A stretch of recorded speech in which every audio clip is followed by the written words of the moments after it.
Today's an exciting day because I just got my slightly overkill custom eurorack case. Whoa. I mean, this is really nice.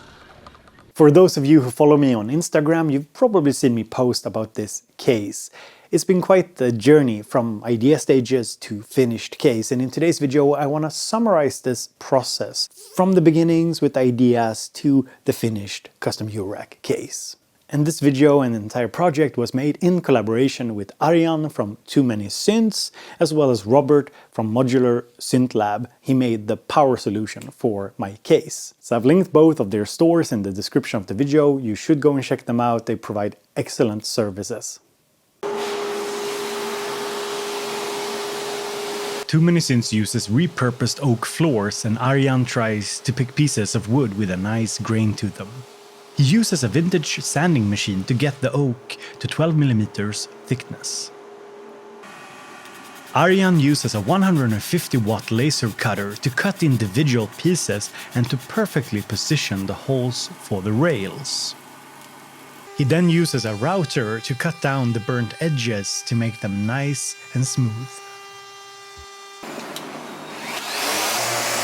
Arjan uses a Rotex to sand down the individual pieces to get a smooth finish. It's a lot of work because every single surface has to be sanded.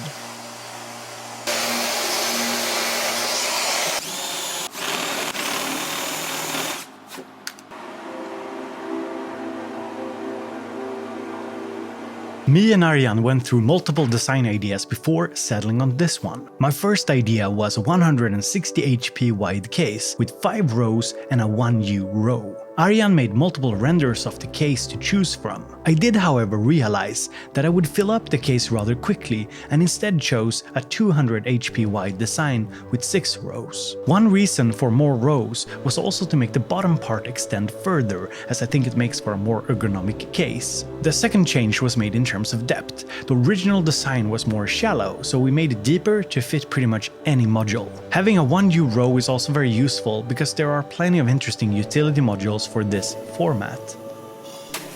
I chose a darker oil finish, namely linseed oil with walnut color, because I really love the warmer feel and it goes really well with my studio vibes.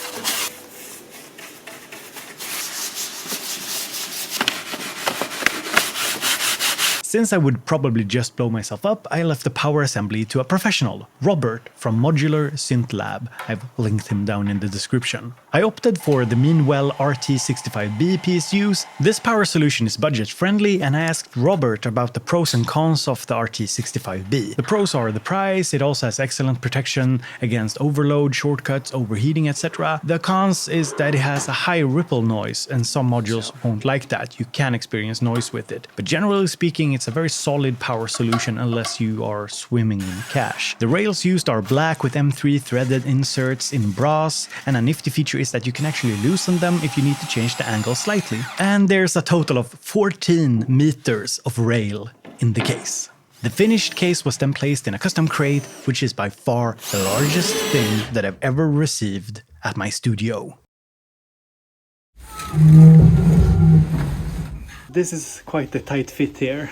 So we got it in here. It's an entire family project getting it from the elevator into the studio. As you can see, it's quite massive. And as always, my handyman skills are 10 out of 10. Maybe I should have invested in a screwdriver. Okay, moment of truth here. So this goes off. Oh, jeez. Wow. Whoa. I mean, this is really nice. Är den fin? Ja. Oh yes. And then it was just a matter of making room for it on its dedicated table.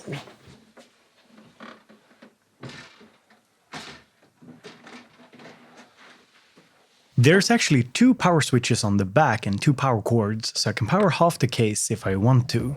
Okay, moment of truth here. Let's turn it on. And it's working. Awesome. So here's the case. It's absolutely stunning. It's beautiful. The woodwork is just really nice. The grain, the oiling, it's just beautiful. I had hoped to be able to show you more of a finished build, but I've been actually really sick now for about 3-4 weeks.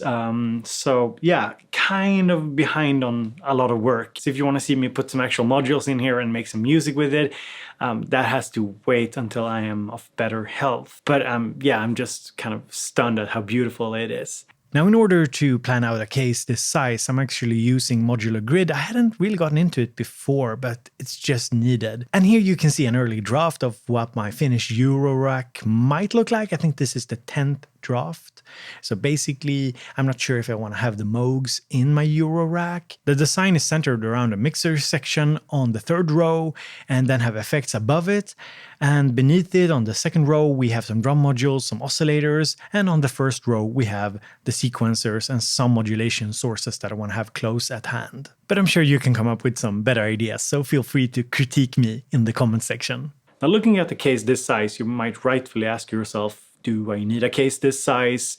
Is it cost effective? Now, I do want to answer all of those questions, but we're going to do it in an interview with Arjan, who is actually the builder of this case and a collaborator on this video here. And I think he has some solid answers to many of those questions. So here we are with the builder of this massive case. How are you feeling now that it has left the workshop?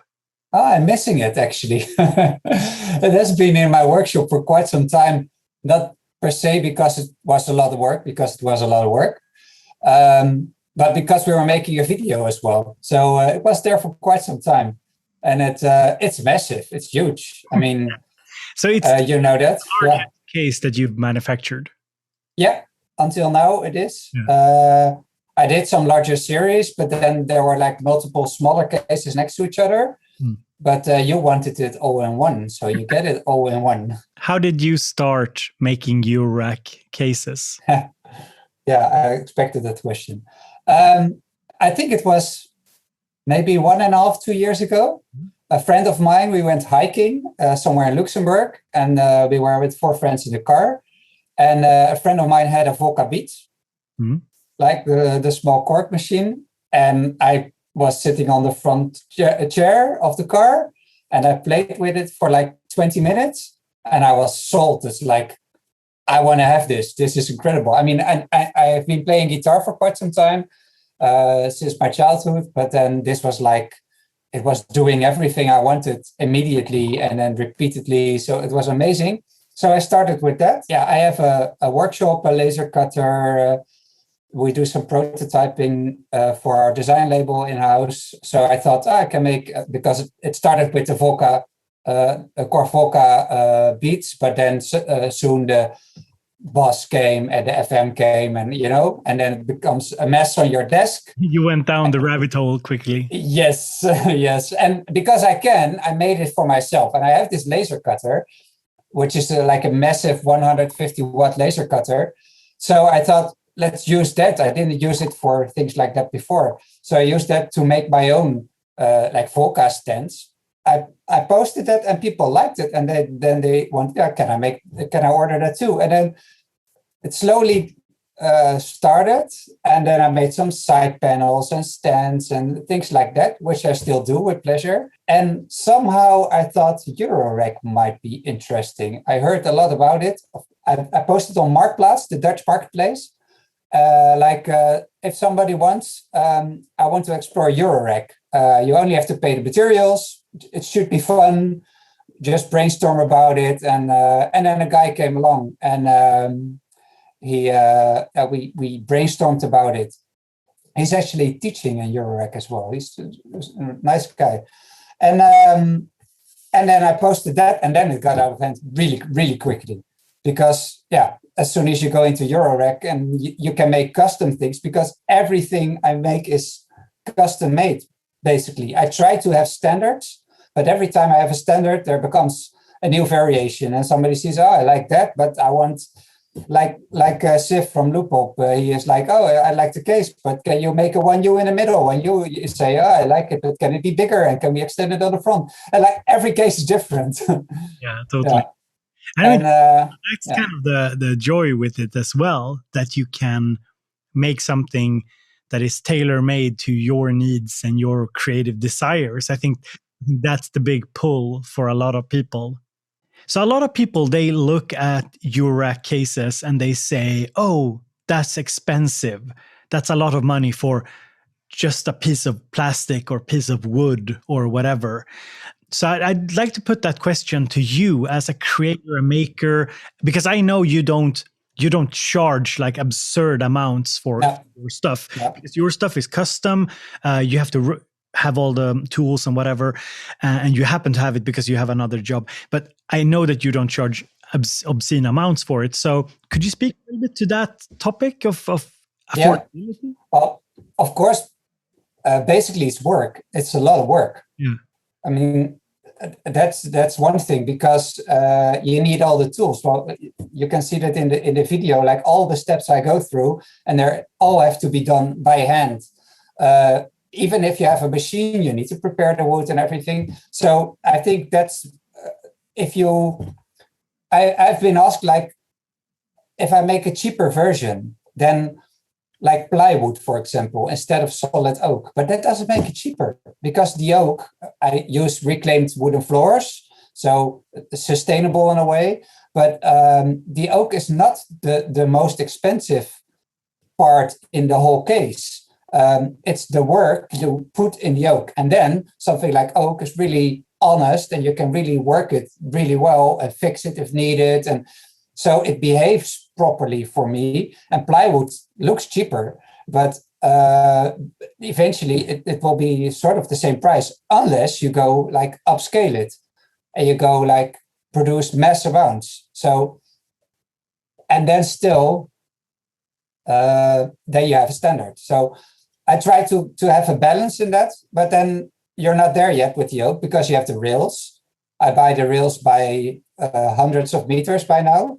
I get like bundles, like this 2-meter pallets with rails. And then I have this really nice threaded inserts. They also cost something. I mean, by itself, they're not really expensive, but you need quite a lot for it. And then you need power. And then even the power, what you have in your case, by Modular Synth Lab, I think the Meanwell power supplies are quite strong and quite affordable. And the busboards Robert is making are also quite affordable. But you need a lot. But if you then calculate back, I think you did that, like the price per HP. Yeah, it's not bad. I think my case, if you go by US dollars, my case is $2.75 per HP. And the Rackbrute, which is a mass-produced, industrial-made case. It's not a custom case. So the Rackbrute is about $2 per HP. So if I were to scale it up using Rackbrutes to 1200 HP, it would not be all that much cheaper, and it wouldn't look as nice. It wouldn't be the material. I mean, it's a good case, but it's not a custom case, and it's. Yeah, I think that's a good comparison. Maybe I should raise my prices now. No. What are like the more normal sizes of cases that you make? What is like the more standard sizes? Well, it starts with the 3-use. I have this really nice 3-use skiff case. I really like it because it's super compact, but I sell most 6 and 9-use. I think people starting with Eurorack, I think a lot of your followers have like other synths and might go into Eurorack because they think it can be interesting. I think for a starter, like 6U 84 HP, that's like a decent size because you can put some modules in. To be honest, I am a Eurorack user by now because I have it, but my collection expanded quicker than what I can play with. Yeah. So it's like I need time to actually dive into it and make music with it. I mean, I can get sound out, but I want to understand everything because I'm a perfectionist. So I want to understand everything. I want to understand it when I turn a button, then something happens. And I think with like 6U 84 HP, with a size like that, you can put some modules in and you can understand it. Yeah. It's like comprehensible. Comprehensible, exactly. Yeah. but that's because that's a really good point. Like the fact that such a big case, that the one that you made for me, becomes. You need a map for your case, exactly. like you need a. Yeah, totally. And it's also like, it's not very practical for most use cases for most people. Not even for me. In many situations, I'll be better off taking a few modules into a smaller case. Yeah. But in my case, it's like, my case is it's more like a library of modules for different use cases. So thank you so much for watching today's video. Be sure to go and check out Too Many Synths and Modular Synth Lab down in the description. They have provided invaluable help in making this case here become a reality. So thank you so much for being here. Hope to see you in the next video.